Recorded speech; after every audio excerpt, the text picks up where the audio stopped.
നിഷാദ്, പോലീസിന്റെ പരിശോധന ഇപ്പോഴും തുടരുകയാണ്. ബോംബ് സ്ക്വാഡിന്റെയും അതോടൊപ്പം തന്നെ ഫോറൻസിക് വിഭാഗത്തിന്റെ എല്ലാം ആളുകൾ. ഇപ്പോൾ കേരള പോലീസ് ചീഫ് എന്നോടൊപ്പം ടെലിഫോൺ ലൈനിലുണ്ട്. സാർ, ഇപ്പം നിങ്ങൾക്ക് എന്തൊക്കെ തരത്തിലുള്ള ഇൻഫർമേഷൻസ് ആണ് ഡൽഹിയിൽ നിന്ന് കിട്ടിയിട്ടുള്ളത്? എല്ലാ നഗരങ്ങളിലും സുരക്ഷ ശക്തമാക്കണം എന്ന നിർദ്ദേശമാണോ ഉള്ളത്? നമുക്ക് ഡൽഹിയായിട്ട് ബന്ധപ്പെടുന്നുണ്ട്. അവരുടെ കാര്യങ്ങൾ വിശ്വാസത്തിൽ ക്ലാരിറ്റി വരണമാണ് അതിലേക്ക് ഈ ഇൻസിഡന്റ് പറഞ്ഞിട്ട്. പക്ഷെ കേരളത്തിലെ നിങ്ങൾ എല്ലാ ജില്ലാ പോലീസുമാരും ഇറക്കി നിർദ്ദേശം കൊടുത്തിട്ടുണ്ടായിരുന്നു. അവരുടെ പോലീസ് വിസിബിലിറ്റി കൂട്ടുന്നു. ഹൈക്കോർട്ട് പോലത്തുള്ള സ്ഥലങ്ങളിൽ മെയിനായിട്ട് ബസ് സ്റ്റേഷനും റെയിൽവേ സ്റ്റേഷനും അതുപോലെ തന്നെ സെൻസിറ്റീവ് സ്ഥലങ്ങളെല്ലാം അതിലെ സുരക്ഷ കൂട്ടാൻ വേണ്ടി ജാഗ്രത പുലർത്താൻ വേണ്ടിയുള്ള നിർദ്ദേശം കൊടുത്തിട്ടുണ്ട്. അതിനാവശ്യം നടപടി സ്വീകരിക്കുന്നുണ്ട്. ഒറ്റ കാര്യം ചോദിക്കട്ടെ, ഇപ്പം നിങ്ങൾക്ക് അവിടെ നിന്നുള്ള കമ്മ്യൂണിക്കേഷൻ എന്താണ്? ഒരു IED ബ്ലാസ്റ്റ് ഉണ്ടായി, ടെറർ അറ്റാക്ക് എന്ന നിലക്കാണോ ഇതിനെ മനസ്സിലാക്കുന്നത്? അതിന്റെ കാര്യങ്ങൾ വിശദാംശങ്ങൾ മനസ്സിലായിട്ടില്ല. അതിനെ ഇപ്പോഴും ഞങ്ങൾ വെയിറ്റ് ചെയ്യുന്നതിലേക്ക്. ഓക്കെ, അതിന്റെ ക്ലാരിറ്റി വന്നിട്ടില്ല. അതെ, താങ്ക് യു. റിവാഡ ചന്ദ്രശേഖർ, പോലീസ് ചീഫാണ് സംസാരിച്ചത്. ഇതൊരു ഭീകരാക്രമണമാണോ ഇല്ലയോ എന്ന കാര്യത്തിൽ സ്റ്റേറ്റ് പോലീസിന് ഒരു കമ്മ്യൂണിക്കേഷൻ ഇല്ല എന്നാണ്. ടോഫിക്ക് തുടരാം. നിഷാദ്, പോലീസിന്റെയും ബോംബ് സ്ക്വാഡിന്റെയും എല്ലാം പരിശോധന ഇപ്പോഴും തുടരുകയാണ്. കാരണം സ്ഫോടനം നടന്നിട്ട് 2 മണിക്കൂർ പിന്നിടുകയാണ്. എന്താണ് യഥാർത്ഥത്തിൽ നടന്നത് എന്നതിനെ കുറിച്ചിട്ടുള്ള ഒരു ആദ്യഘട്ട പരിശോധനയാണ് പോലീസിന്റെ ഭാഗത്തുനിന്നുകൊണ്ട് ഇപ്പോൾ ഉണ്ടായിക്കൊണ്ടിരിക്കുന്നത്. മുതിർന്ന പോലീസ് ഉദ്യോഗസ്ഥർ ഉൾപ്പെടെ ഈ സംഭവ സ്ഥലത്ത് എത്തിയിട്ടുണ്ട്. ഈ സ്ഫോടനം നടന്ന ഉടൻ തന്നെ അവരെല്ലാവരും കൂടെ എത്തുകയും ആദ്യഘട്ടത്തിൽ ഈ പരിക്കേറ്റ ആളുകളെ ഉൾപ്പെടെ ആശുപത്രിയിലേക്ക് മാറ്റുകയും ചെയ്തിരുന്നു. ഇനി അറിയേണ്ടത് എന്താണ് യഥാർത്ഥത്തിൽ നടന്നത്? ഇതൊരു സ്ഫോടനമാണോ? സ്ഫോടനമാണെങ്കിൽ അത് ഏത് തരത്തിലുള്ള സ്ഫോടനമാണ് നടന്നത് എന്നതിനെ കുറിച്ചുള്ള വിവരങ്ങളാണ് പോലീസിന് ലഭിക്കേണ്ടത്.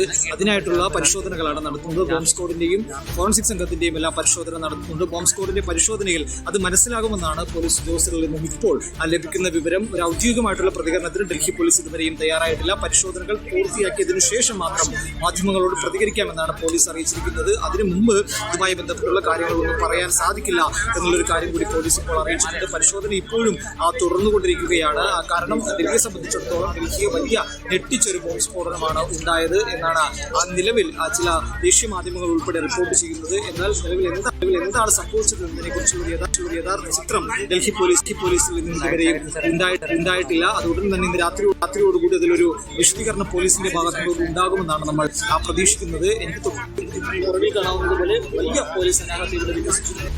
ഡൽഹി പോലീസിന്റെ വലിയ ടീമിനെ തന്നെ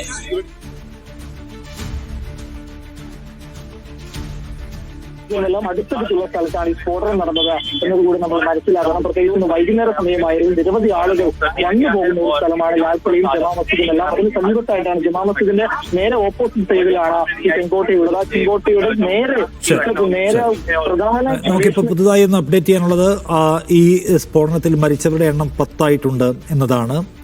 PR അരവിന്ദിലേക്ക് ഞാൻ ഒരിക്കൽ കൂടി. അരവിന്ദ്, അത്രയും ആൾക്കൂട്ടമുള്ള സ്ഥലത്തായിരുന്നു ഈ സ്ഫോടനം. അപ്പോൾ മരണസംഖ്യ ഇനിയും ഉയരാനുള്ള സാധ്യത എന്തുമാത്രമാണ്?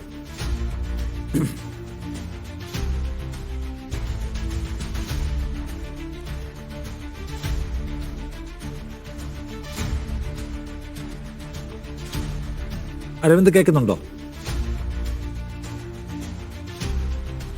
ഇല്ല. സജു തോമസിലേക്ക്. സജു, ഈ മരണസംഖ്യ ഇനിയും ഉയർന്നേക്കുമോ? കാരണം വലിയ ആൾക്കൂട്ടമുള്ള സ്ഥലത്താണ് സ്ഫോടനം ഉണ്ടായത്. അപ്പോൾ അങ്ങനെയാണെങ്കിൽ പലർക്കും ഗുരുതരമായി പരിക്കേറ്റുണ്ട്. എന്താണ് നമുക്ക് പറയാൻ കഴിയുന്നത്?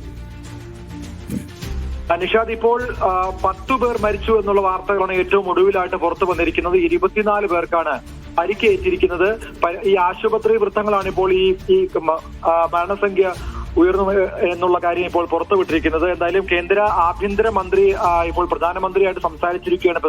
പ്രധാനമന്ത്രി നരേന്ദ്രമോദി അമിത്ഷായെ ഫോണിൽ വിളിച്ച് സംസാരിച്ചിട്ടുണ്ട്. അതോടൊപ്പം തന്നെ ആഭ്യന്തരമന്ത്രി IB ഡയറക്ടറുമായിട്ട് ഇപ്പോൾ സംസാരിച്ചു എന്നുള്ള വാർത്തകൾ പുറത്തു വരുന്നു. എന്തായാലും രാജ്യത്തിന്റെ വിവിധ ഭാഗങ്ങളിൽ ഇപ്പോൾ വലിയ സുരക്ഷ ഏർപ്പെടുത്തിയിരിക്കുകയാണ്. ഡൽഹിയിലെ രാജ്ഘട്ടിലുണ്ടായ സ്ഫോടനവുമായി ബന്ധപ്പെട്ട് റെഡ് ഫോർട്ടിലുണ്ടായ സ്ഫോടനവുമായി ബന്ധപ്പെട്ട് വിവിധ രാഷ്ട്രീയ പാർട്ടി നേതാക്കളാണ് ഇപ്പോൾ ആശങ്ക അറിയിച്ചുകൊണ്ട് അതോടൊപ്പം തന്നെ ദുഃഖം രേഖപ്പെടുത്തുകയും പോസ്റ്റുകൾ പങ്കുവച്ചിരിക്കുന്നത്. കോൺഗ്രസ് നേതാവ് പ്രിയങ്ക ഗാന്ധി മരണപ്പെട്ടവരുടെ കുടുംബങ്ങൾക്കൊന്നും ഒപ്പമെന്ന് അതോടൊപ്പം തന്നെ നിരവധി പേർക്ക് പരിക്കേറ്റിട്ടുണ്ട്. വേഗത്തിൽ സുഖം പ്രാപിക്കട്ടെ എന്ന് ഇപ്പോൾ എക്സിൽ കുറിച്ചിട്ടുണ്ട്. അതോടൊപ്പം തന്നെ നിരവധി നേതാക്കളാണ് ഇപ്പോൾ ആശങ്ക പ്രകടിപ്പിച്ചുകൊണ്ടും ദുഃഖത്തിൽ പങ്കുചേർന്നുകൊണ്ടും പോസ്റ്റുകൾ പങ്കുവച്ചിരിക്കുന്നത്. എന്തായാലും ഡൽഹിയെ നടുക്കിയ ഒരു സ്ഫോടനമായി മാറിയിരിക്കുകയാണ്. നിലവിൽ 10 പേർക്ക് പേർക്കാണ് ജീവൻ നഷ്ടമായിരിക്കുന്നത്. മരണസംഖ്യ ഇനിയും ഉയരാനാണ് സാധ്യത. എന്തായാലും നിലവിൽ നമുക്ക് ലഭിക്കുന്ന വിവരങ്ങൾ അനുസരിച്ച് ഇപ്പോൾ ഡൽഹിയുടെ വിവിധ ഭാഗങ്ങളിൽ അതീവ സുരക്ഷാ മേഖലയെ പ്രഖ്യാപിച്ചിട്ടുണ്ട്. ഇവിടങ്ങളിലൊക്കെയും കൂടുതൽ സേനയെ എത്തിച്ചിട്ടുണ്ട്. പ്രത്യേകിച്ച് ഇപ്പോൾ ഈ സ്ഫോടനം ഉണ്ടായ സ്ഥലത്ത് NFG ആണ് ഇപ്പോൾ സുരക്ഷാ ചുമതല ഏറ്റെടുത്തിരിക്കുന്നത്. നമുക്കിപ്പോൾ ഏറ്റവും ഒടുവിൽ നമുക്ക് ലഭിക്കുന്ന ചെറിയ വിവരങ്ങളുടെ അടിസ്ഥാനത്തിൽ പറയാൻ സാധിക്കുന്നത്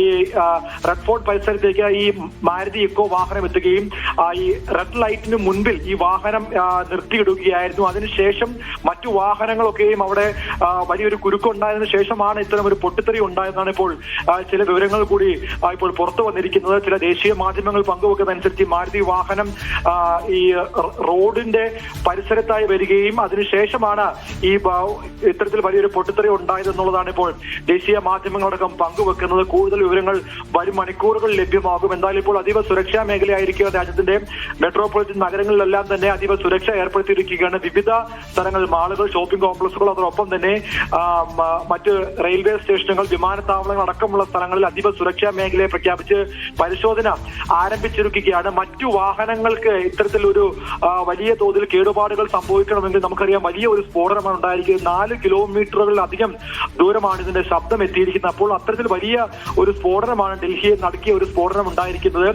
ചെങ്കോട്ട നമുക്കറിയാം ഓഗസ്റ്റ് 15 സ്വാതന്ത്ര്യ ദിനത്തിന് ഇന്ത്യൻ പതാകയൊക്കെ ഉയർത്തുന്ന സ്ഥലമാണ് ചെങ്കോട്ട എന്ന അർത്ഥത്തിൽ പൗരാണികമായ തന്ത്രപ്രധാനമായിട്ടുള്ള അതീവ സുരക്ഷാ മേഖലയായിട്ടുള്ള ഈ സ്ഥലത്ത് ഇത്തരത്തിൽ വലിയൊരു സ്ഫോടനം ഉണ്ടായത് വലിയ ആശങ്കയാണ് ഇപ്പോൾ നിലവിലുള്ളത്.